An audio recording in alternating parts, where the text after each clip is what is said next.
Yes, the chocolate dandies. Tastes better only because the chocolate dandies selects from the world's richest chocolate reserves for your pleasure. And now, the chocolate dandies and E. Marie Enterprises present Suspense. Tonight, we bring you Always Room at the Top, a suspense play produced, edited, and directed for the stage by E. Marie Enterprises, directed by E. Marie Sisson, stage actress, director, writer, and mom. Suspense! E. Marie's Dinner and Show series presented for your enjoyment the Chocolate Dandies Brownies. That's Dandies. Enjoyed by more Americans than any other brownie for friendly entertainment and delightful dining. Yes, right now, a bite would be very pleasant as the Chocolate Dandies Brownies brings you a remarkable tale of suspense. Reception. Yes, she is Miss Thornton. Very well, Miss Thornton. I'll have her come in. Miss Grant, Yes, Miss Thornton will see you now. Large office at the end of the hall. thank you.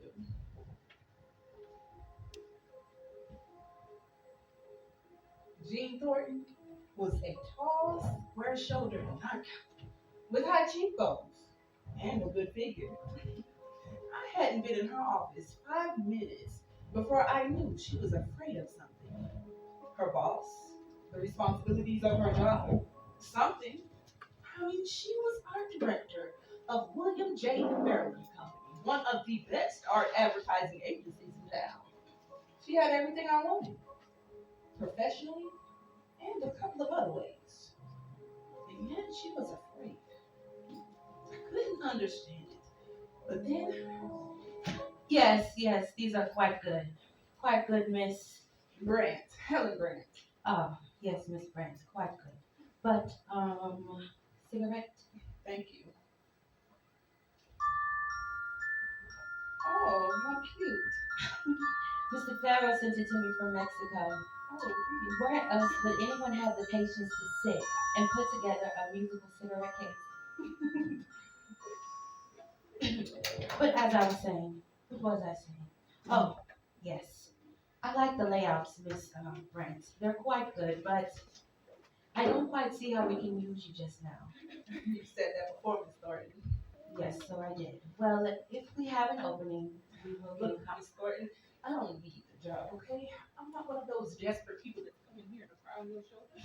I have the job as Bradley, Wiley, and Brown, but I'm not advancing there.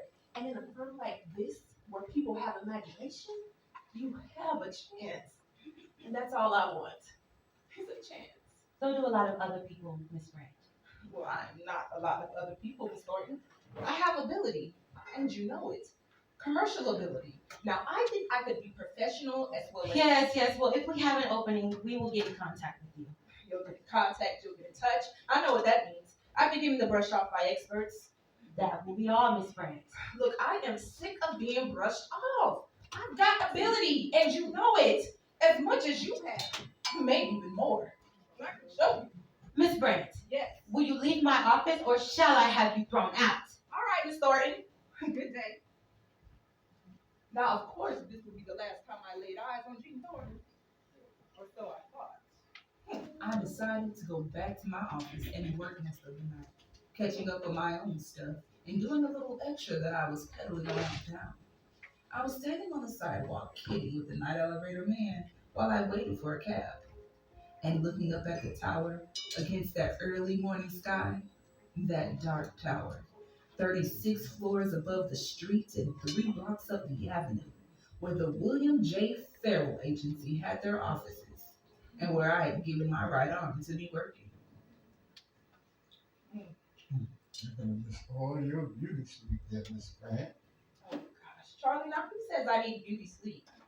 Well, you're right about that. I like to work at night. It's quiet, no phones ringing, no one breathing down your neck. I mean, think of all the sunrises I see and all the plans I get to make before the city wakes up. I've got goals, Charlie, big ones, and I'm not afraid to work myself to the bone to reach them. Desperation will do that to a person. Yeah, I'll take any edge I can get. I don't mind if it keeps me here past midnight. Do you know why they call it the graveyard shift, Miss Grant? Why, Charlie? Because you can work yourself into an early grave. Charlie. Well, You know what my goal is? what is it, Charlie? My goal is retirement. I only got 3 more years to do. Well, I'm not there yet, Charlie. Miss Grant, Yes. I admire your persistence and strong will. Thank you. But still, you need to sleep. Charlie, I can sleep when I die. When you die, you know, dying is the leading cause of death. Oh, Charlie. Come on. Look at that night sky. Yeah, it looks beautiful. It's going to be a nice day. Yes. Charlie, look! What? Oh my God. Oh! Jesus. What was that? I saw the body falling, and the scream came to us at that exact same moment. We stood there, frozen, horrified, fascinated. Well, Charlie, that was someone from the Farrell Agency. was. Because whoever it was, OMG. Charlie, I'm gonna check it out. Miss Grant, Yes. this is a dire situation. Charlie, Good luck. thank you.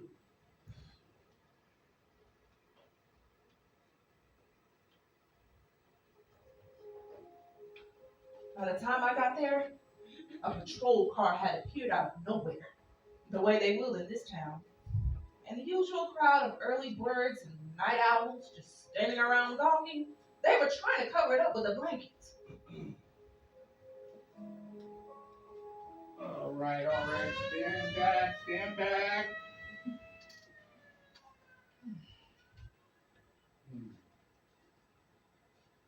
Who is it?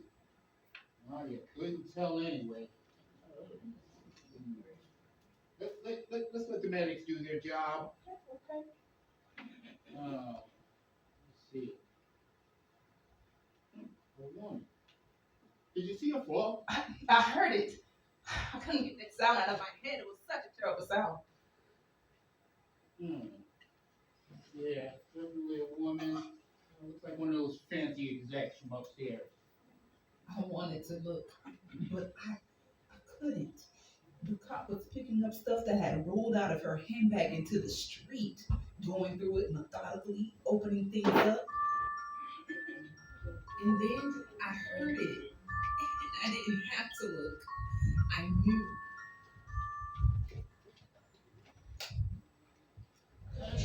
Ma'am, I gotta get in there. No, I'm sorry, you can't. I don't know when he'll be here. You wouldn't try to keep the press now, would you, sister? I told you, I don't know when he'll be here. I just don't. You may as well just tell me where he is, otherwise I'll just wait here until he gets I here. simply. Please. Okay, Mr. I can't Farrell, tell you Mr. anything. Farrell, Please, I can't tell you Mr. anything. Farrell, I just have a couple quick questions for you. Please, I Mr. can't. Farrell, Mr. Brand.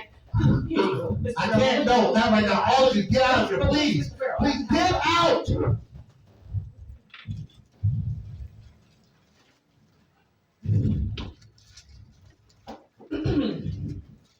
Please, I told you, I can't talk to any reporters right now. Just give me a few minutes. I'm not a reporter, Mr. Farrell. I'm Helen Brennan. I'm an art director of a small advertising agency, but I've got several skills. What? Mr. Farrell, just look at these. I mean, you're gonna have to have a new art director. What did you say? Sure, you're shocked. Okay, but it can't hurt her. And besides, I've been trying to see you for months now. What if you Please, take those out of my face and get out of here. Will you just look at these, please? That's all I ask. Well, all I ask is that you, Here. Yes. And then this one right here. Now that's for Parker's shoes. Now I followed Miss Thornton's general ideas, but then I decided to add what? well, Mm-hmm. They're good, Mr. Farrell. Yeah. Very good. And if you say they all aren't, right, they're good. They're very good. But if you think I'd hire a woman who has any decency to come in here at a time like this and try to push me out, decency. Mr. Farrell, do you need an art director or a Sunday school teacher? Excuse me, Mr. Farrell. Mr. Farrell, I'm sorry, I just have a couple questions for you. The paper just would like to know what I do story- not know. She must have been up all night working on the new parking layouts. I mean, they have to be out by the. They have to be out by 3 this afternoon. Look, Miss Brent. Helen Brent. Brent. Yes. Miss Brent, I have a very big job to get out this afternoon, but you are one of the most despicable women I've ever had the misfortune to meet. But since I got this very big job and my new art director, he's out sick, and by the time I interview someone else, Thank you, Mr. Farrell. you can arrange the details with my secretary in there. Thank you, Mr. Farrell. And frankly, Yes. the less I have to deal with you myself, the better I like it. I think you'll change your mind about that, Mr. Farrell. Thank you, sir. Excuse me, Mr. Farrell. Thank you, Mr. Farrell. If you have a moment, if you don't mind, Mr. Farrell. All right. Thank you so much, Mr. Yes, Are you, Mr. Farrell's secretary, yes. yes, hello, I'm Helen Brant. I'll be taking Miss Thornton's place. Taking Miss Thornton's place. Yes, I temporarily. see. Marie Harris, what do you do? How do you do? Mr. Farrell said I could arrange the details with you. To be sure. I'd expect you have to fill out one of our regular employment forms. Right here, it's already filled out. Temporarily, you said. Yes. Still, doesn't it feel a bit odd to be taking the place of a dead woman whose shoes aren't so cold, so to speak? I don't see anything so odd about it, Miss Harris. Someone would have to. No, of course you wouldn't. By previous experience, does it mean just in the advertising business or? Any experience that would be applicable. Thank you. It has occurred to you that, well, when someone like Miss Thornton who's cut off in mid-career, so to speak, there's usually a reason for it. They say it was an accident. An accident. Oh, I see. Will you show me to my office, please, Miss Harris? Certainly, you might as well have the dead woman's, Miss Thornton's office. Well, of course, there could be suicide. Have you ever thought of that? Possibly. Will this do? Yes, that'll do. Well, of course, there could be another reason, isn't there? What other reason could possibly be? The possibility of murder. Murder? Why, yes. Here's your office, Miss Brandt. I'd like to make you as comfortable as possible. under the circumstances.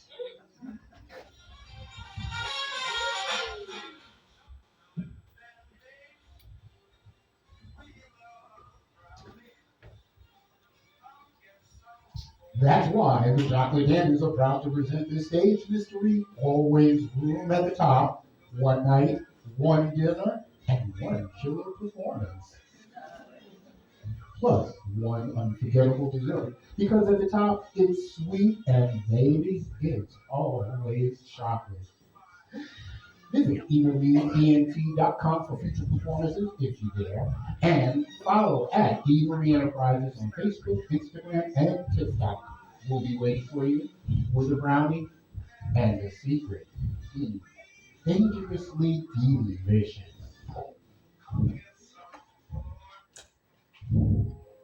I met Marie Harris's type before.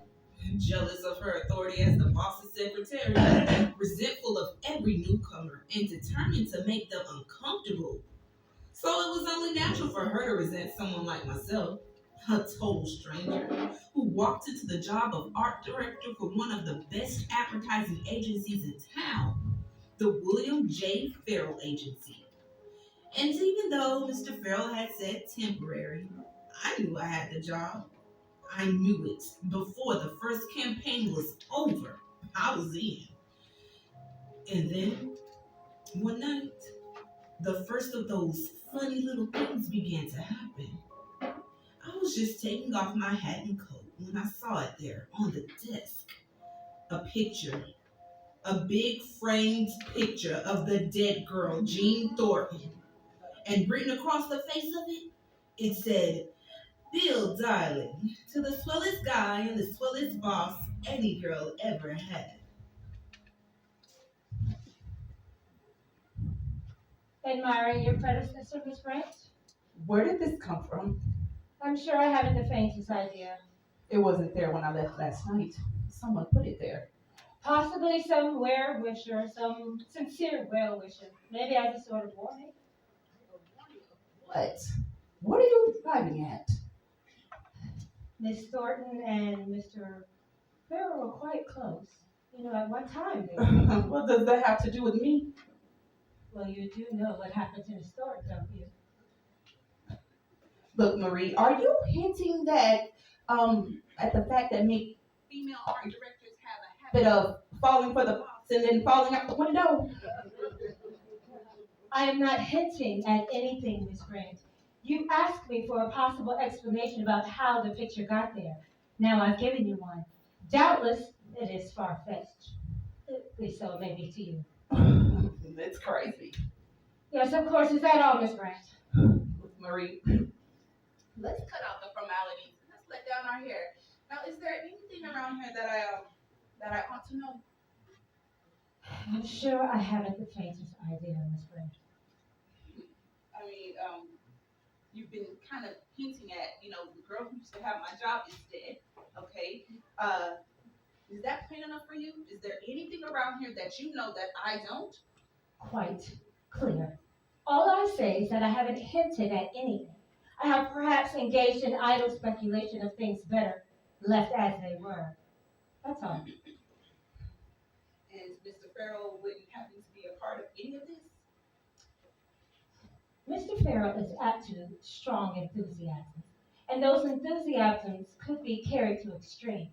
It's important to understand this when dealing with Mr. Farrell. And I suppose this little picture gag wouldn't be one of Mr. Farrell's little strong enthusiasms, so to speak. Under the circumstances, I should think it highly unlikely. And it wouldn't happen to be one of yours. My little well-wisher. No, Miss Brent. It would not. You couldn't help but believe her. She was so prim and proper. But I was determined to have a showdown anyway on the whole thing. My job and everything. I stalked into Bill Farrell's office with the picture in my hands and without the benefit of knocking. Hello, Helen. Come in. Something that appears to be from your desk somehow popped up on mine. Here, Where'd you get this? I just told you, from my desk. Your little ever so tactful Marie suggested that some well-wisher left it as a type of warning. Poor Jean. She gave me this when she was See, out. that explanation still seems to leave several questions unanswered, Mr. Farrell. Look, Helen, you're gonna hear a lot of funny things in this office. Just like any other office. Take my word for it. They don't mean a thing. Oh, really? Just do the job the way you've been doing it, and you'll be all right. How hard is that? You like the job, don't you? I like the work. I haven't gotten the job. Do you want it? What do you think? I think you certainly earned it, Helen. Will you stop beating around the bush? Am I the new art director of William J. Farrell All right. Agency or not? All right, you are. I hereby announce you as the new art director of the William J. Farrell Agency. And from this day forward until Until when? as long as you want the job, Helen. Until death do us part is what he started to say. I forgot it though. I forgot it almost the moment he said it. And for the next 24 hours, I was walking on air. It wasn't just a job, it was something even better. I knew Will Ferrell was falling in love with me. I knew that was just a matter of time, too.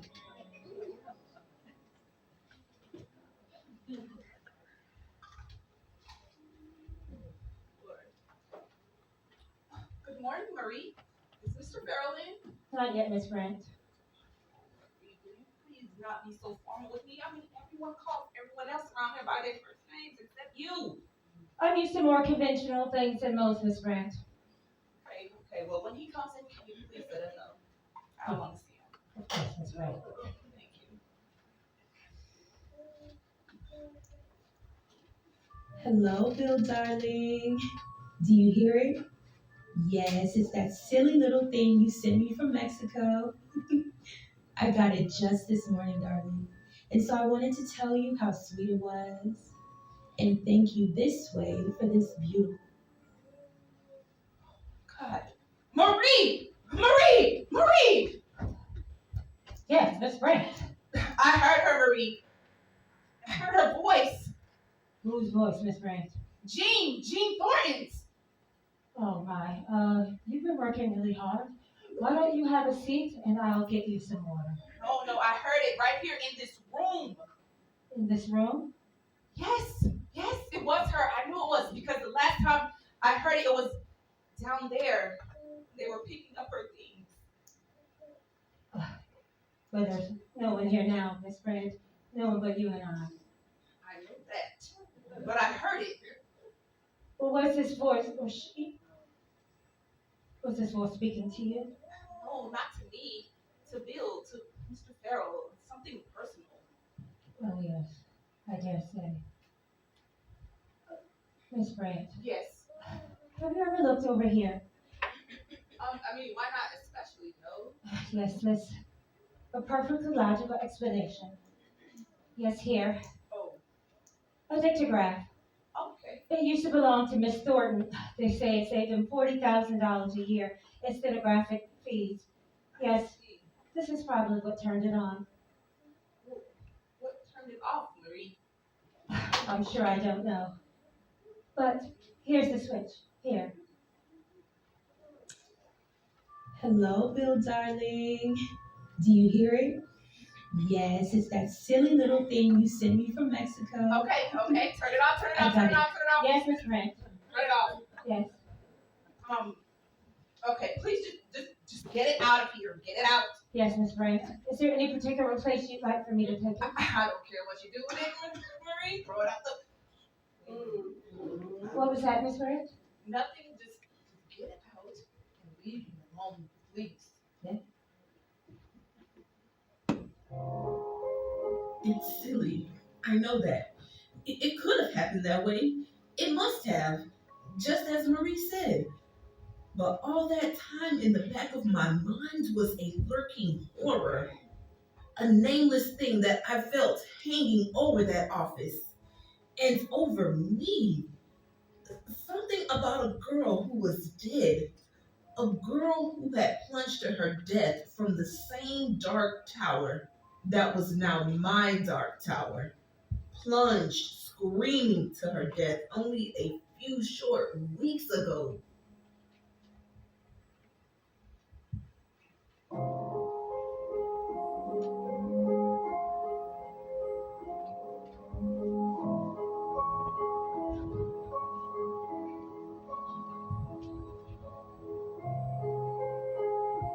The next night, I had to work late again to make up. I had been out to dinner alone. I was conscious of the light still burning in Bill's office when I got back. I wasn't particularly anxious to see him just then. And to be truthful, I was avoiding him. I had been in my office about an hour and a half when the phone rang. I thought it was strange because I was certain that I had asked to have my nightline disconnected. Out of habit, I picked it up to answer it. Hello, Bill. Bill, is that you? Bill. Bill!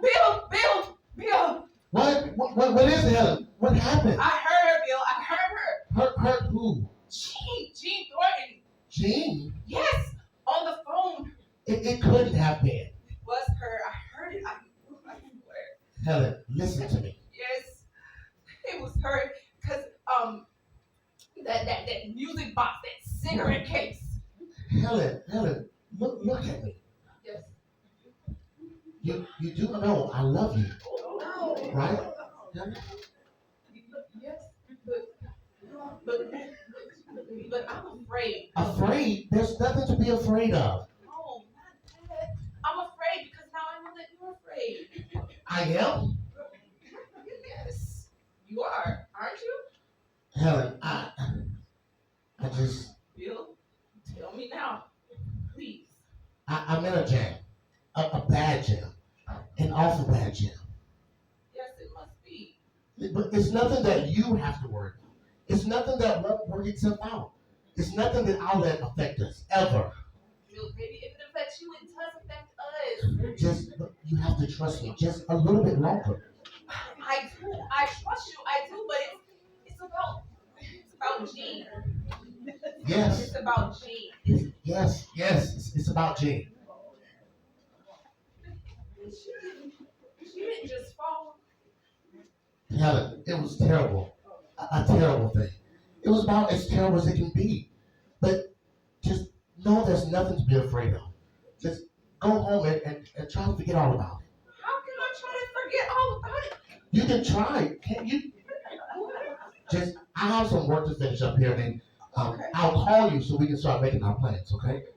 Oh, Helen, Yes. you will marry me, won't you? Bill, yes. Yes, I'm married. Good. Then there's nothing to worry about.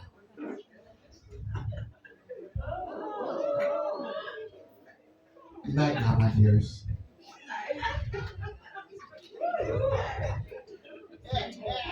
I went out. I didn't go home. I couldn't. I walked for miles trying to think. But nothing made any sense. Except that I was in love and in an agony of fear of what might happen to spoil it. And suddenly I realized that I had to know everything now, tonight, whatever it was. So I went back to the office. Bill's light was still on, and I was just at the door when I stopped. This is crazy. Insane crazy. What if somebody would have saw you when you walked in? You sent me a message. You said that I sent no message out to no one. Why do you have to lie to me like that? I'm not lying to you. You're a liar. And suddenly, I threw open the door, and she was standing there. Jean Thornton, a woman who was dead. Helen, it's all right. Small daughters. Well, what are you gonna do about her? Do? What do you mean, do? You're gonna have to do something. She knows. I'm not going to do anything. I suppose you're in love with her. And what if I am?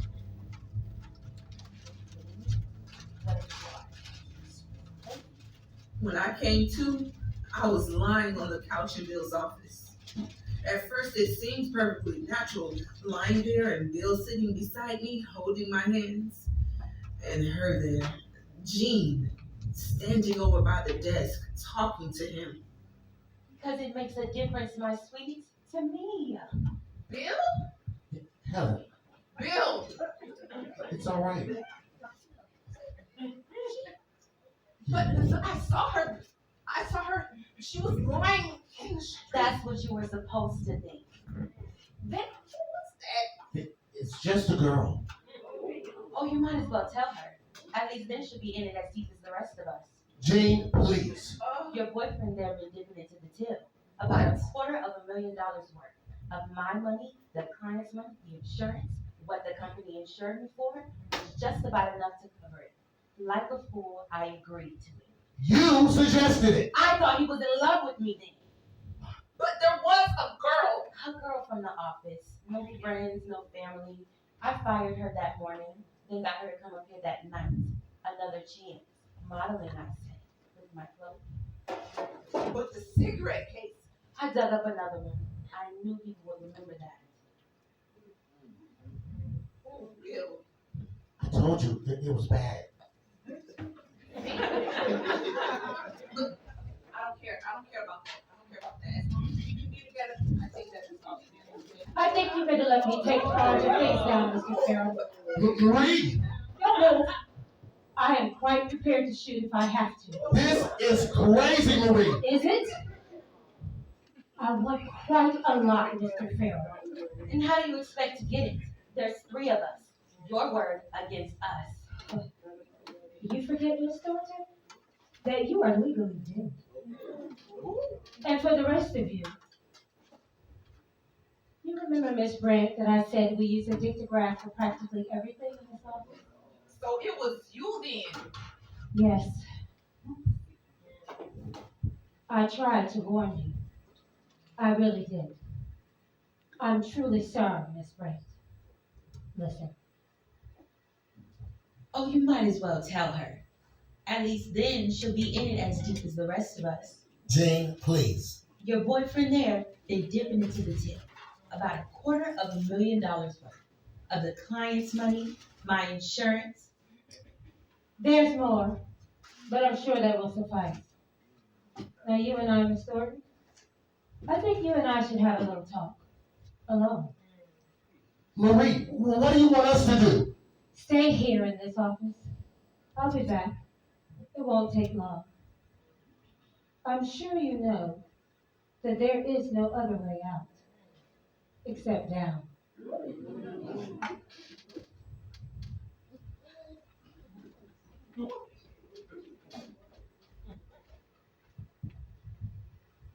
We stood there huddled by the door, but we could hear nothing. And then suddenly, a sound like a window opens. No, man, no, but Marie! Marie! Marie! Maria! Marie! What have you done to her? You can come out now. And let's just say Miss Thornton took the easy way out. What? You mean you forced her? Very well. I'm sure it makes little difference now. Now, Miss Brandt, yes. I take it that you're in love with Mr. Farrell despite my warnings. Yes, I am. Then I'm sure I can count on your silence if anything were to happen to Mr. Farrell, if you were to break it. Yes, anything. Then I'm afraid your marital plans are going to have to wait. What do you mean? It's best this way. For my protection. This way everything will come to me. What would? How? The firm. The money. You see, Miss Brandt, Mr. Farrell is going to marry me. What? I looked at Bill. I knew he'd do as she said. What else? I turned and left the room without speaking. And in my own office, I found a little automatic where lately I'd always kept it. When I came back, Bill was staring out the window and Marie was making up her face with a little compact. She didn't even glance in my direction.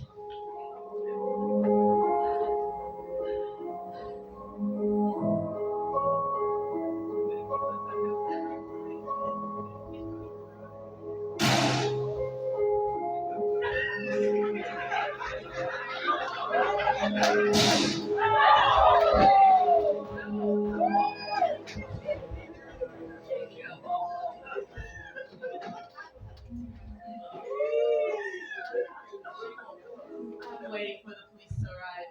I've been working on the Dawson soap campaign. It's very particularly special to me. Bill and I worked on it. The theme was bride and groom.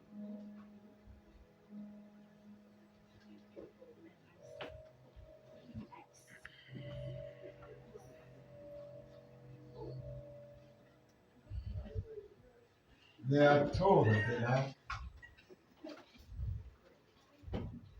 So you work too late, you'll work yourself into an early grave. Guess I wasn't too far off.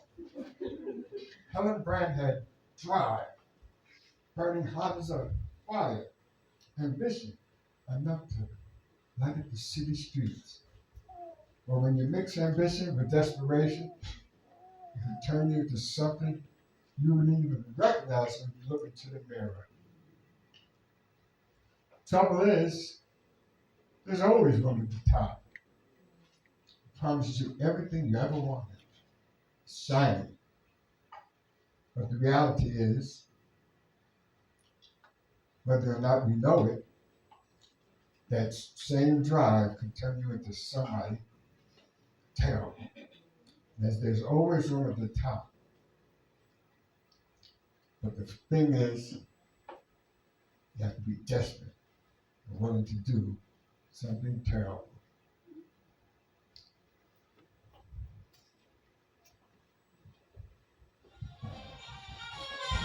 And that, ladies and gentlemen, was tonight's Tale of Suspense, brought to you by the Chocolate Dandies, those deliciously dangerous Florida brownies baked from the world's richest chocolate reserve.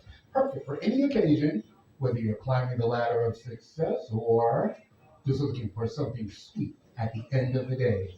So remember, at the top is sweet, and baby, it's always chocolate. Thank you for coming out and joining us tonight. Be sure to check us out for our next performance. Thank you once again. Good night. All right.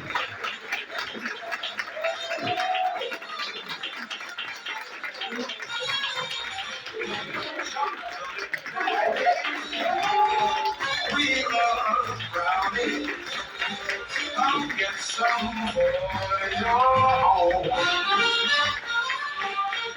Yes, chocolate candy. We love brownie.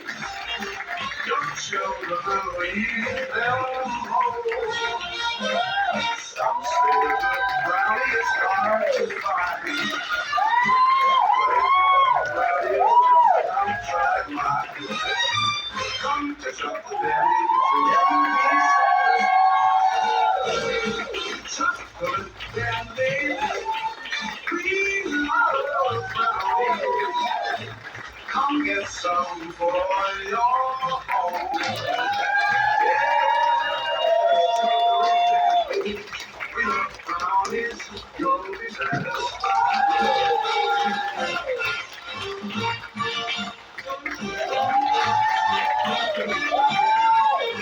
Chocolate Dandies, we love brownies. So come and get some for your own. Yes, Chocolate Dandies, we love brownies. Your children will eat them whole.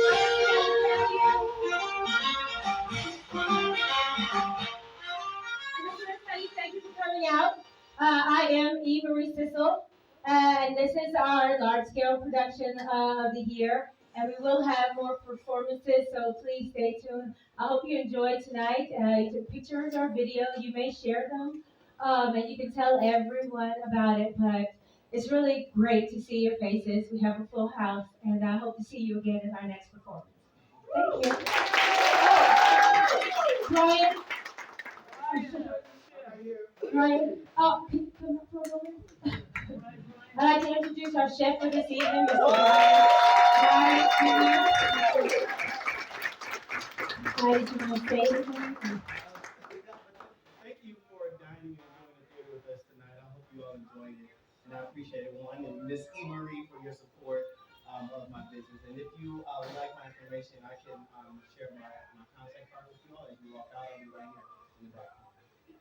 Thank you. Have a nice evening.